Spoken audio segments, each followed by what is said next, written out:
Hi guys, big up everyone. Please keep watching Transit TV. Don't touch that dial. Alright, keep watching Transit TV. Surrender the possession and try to hit Arsenal on the break, and they worked well. So this is what I've been saying, and this is how EPL is. You don't come, except your Manchester City and Pep Guardiola, who had endless resources to sign the best players.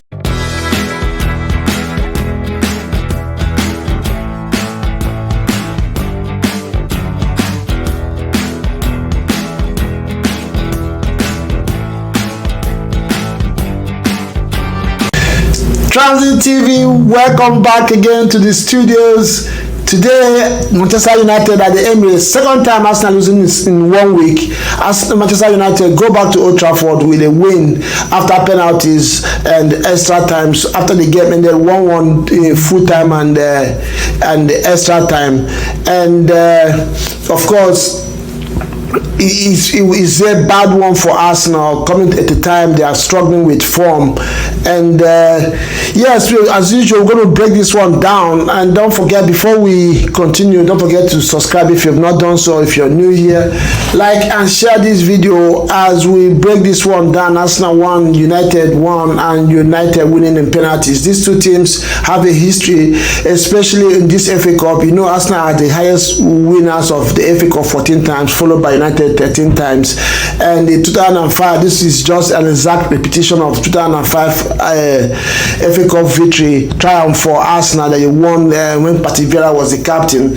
United completely outplayed Arsenal, but somehow on penalties Arsenal won that one.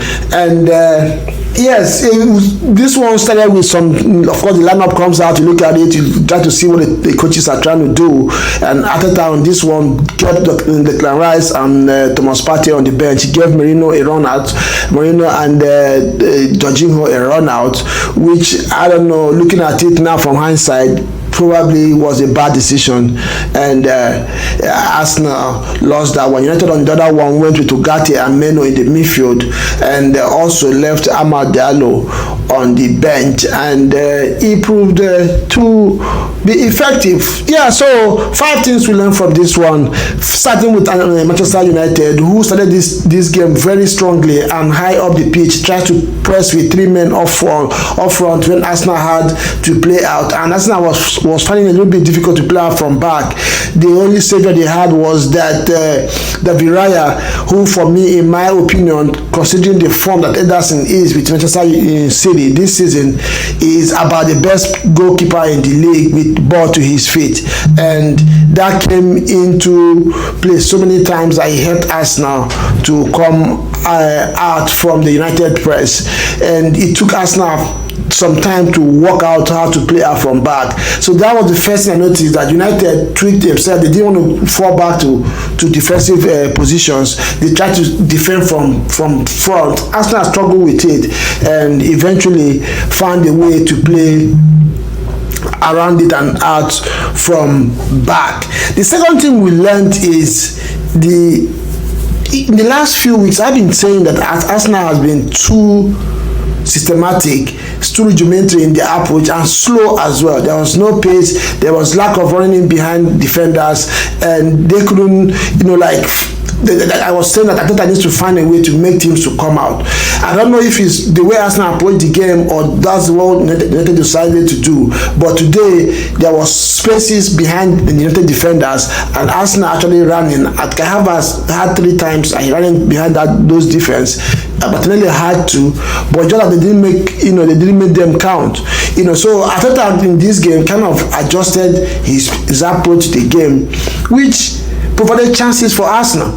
Yeah, let's not talk about winning or losing, but I'm talking about breaking this game down. And please, I know you Arsenal fans out there, you're hurting, but our job is to break the game down and see what actually transpired. So in that regard, he worked good. It's just that Arsenal didn't take their chances, and if they can keep making teams play this way, like force teams to step up out of their defense line, and create general space for them to attack the back line, and the willingness as well to to run in behind defenders. I think Arsenal will get more joy this season going forward, considering the fact they don't have Bukayo Saka on the pitch right now. So yeah, that created a lot of chances for Arsenal, but it's just that, of course, it's no longer a secret. Arsenal needs a striker.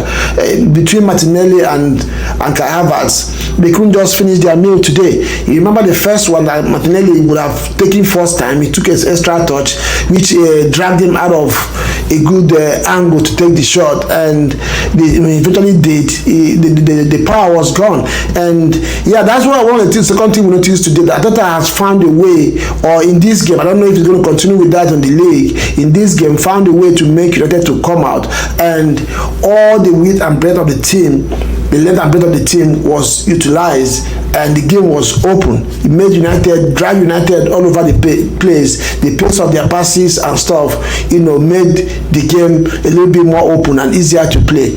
Unfortunately, they lacked the clinical edge to finish their meal, and even allowed United to score first, and they come from behind to equalize that one. And from United point of view, watching this game today, if you never believed or think that coaches do their work and work out how to nullify opponents, Amorim showed you that today, that he really worked, and credit to him, he's been saying it, that he has not had time on the training ground to work with these players. And once he got this 1 week, that the difference will show, and it showed today. First of all, United's defending of corner kicks and free kicks against Arsenal today was just top notch. In fact, there's one that I really looked at. Arsenal had a free kick from one side of the pitch, and United kept a high line. Usually Arsenal players come from behind, they first of all run offside, run onside, and then attack the ball. But you could see United, what they did was, they did like they were going to follow them to run in, and then ran back, and all 6 Arsenal players were offside in that one. In corner kicks upon corner kicks, Arsenal made nothing out of them. Though you could put that to delivery, because the two best delivery guys for Arsenal, Declan Rice and Bukayo Saka, were not on the pitch for the last. Saka, of course, was not there at all, but Declan Rice didn't come into up to second half. So yeah, you always knew, and when he came in, most of the corner kicks were on the other side of the pitch. So you can say, yeah, maybe luck, but at the same time, it was very obvious that United did their homework against Arsenal and worked out how to defend the corner kicks and also how to play against them. So yeah, credit to Amorim, he did his homework and he worked Arsenal out, and which is something that Arteta needs to work on. I know he has his claim that he has plan A and plan B's, but he needs to be a little bit more obvious, and Amorim showed that today, and a few teams have been showing it. And this is EPL for you. You can, after 2 seasons, coaches, teams work you out, so you have to continually invent your way, or have very a high efficient level of that your plan A to be able to get past players. Once you drop in your form, it's only going to be difficult to win games. And the fourth thing we learned was that Amorim, like I have been saying for a very long time now, finally is adapting his approach to games. I've said it, yes, United need players, but all people say that the whole bunch of players in United are not good enough. That I always believe that was wrong. All that was happening was Amorim was playing a system that was foreign to these players, and they could not handle it. So I was saying that he needed to adapt his approach a little bit to suit the players, and then begin to work from there as he gets the players that are more suited to the system he wanted to play. Today he did that, adapted this play, tried to stay compact, didn't go toe to toe with Arsenal, gave Arsenal that, surrendered the possession, and tried to hit Arsenal on the break, and it worked well. So this is what I've been saying, and this is how EPL is.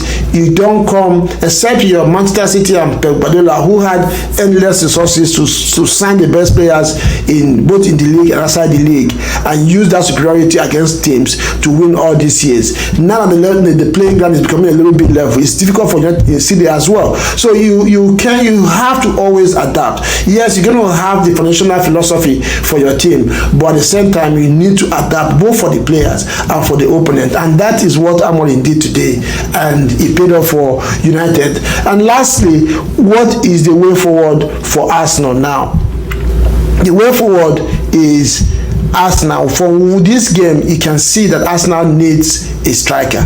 I am very, very surprised. Let me not say surprised, because I know Arsenal have been following this team for a very long time. This is how they roll. They never complete the puzzle to give the team a chance to win trophies. But considering what happened to Saka and what the team has suffered this season so far, you would have thought that by now Arsenal would have signed a striker.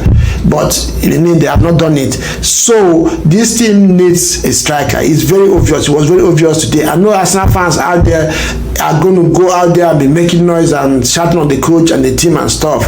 But let's not forget that this team, this same coach in this game created a lot of chances and couldn't just take it. Yes, I know you're going to say that Arteta signed Kahava. Kahava does a job for the team as well. So he's doing his bit and to what he can deliver. But it's now obvious that this team needs to sign a striker. I guarantee you that if this team has a striker, they will go a long haul. It's very obvious now between Arteta and the people that make decisions for Arsenal, something has to be done in that regard. That this team needs to get a striker and a left winger. Martinelli has really dropped in his efficiency. His decision making is very poor. All he has for him going for him now is pace. Raheem Sterling has shown that it was a useless transfer. Though today, as I was about to call him out, it looked like he flipped and turned it on. But still, after a flash of 10-15 minutes, that was all we could get from him. The rest was misplaced touches and decisions. So yeah, this team, you can call Arteta out if you want to call him out, but this team needs some injection right now. And this is a bad patch for the team. And I want to say something before we go. Arsenal fans, I believe, are now becoming a major part of the problem that this team is having in winning major trophies. They are quick to write off their team. They are quick to write off the coach. They are quick to make noise out there against the team, putting more pressure on this team. When these things happen to other teams, Liverpool have been flying high in this league this season. They didn't win against this Manchester United team, and there was no noise. But go out there, Arsenal fans are going to be on the team, be on the coach. And don't forget, like my friend mentioned offline, that this game that was played today between the two coaches, Amorim is a more experienced coach than Arteta, if you want to go that route. So people need to put things into context and stop to, ride on emotions, just on their emotions, and look at things in context. So let me know what you think. This loss today, what do you attribute it to? Is it to Arteta or to the players or to the fact that Arsenal does not have a striker? For me, if having watched football for a long time, there are some things you see in a game, you know that you suspect that it's going to end this way. I think Arsenal have tried to do what they needed to do to win this game, from miss of penalty to chances, and it was just not their day today. Arteta has things to work on. This team have things to work on, but that doesn't mean that they overnight have turned to a bad team. And Manchester United right now is on the rise. If Amorim can keep adapting his philosophy a little bit and give this team a confidence, the team is going to grow from here. Let me know what you think, and I'll see you again in the next one. Ciao.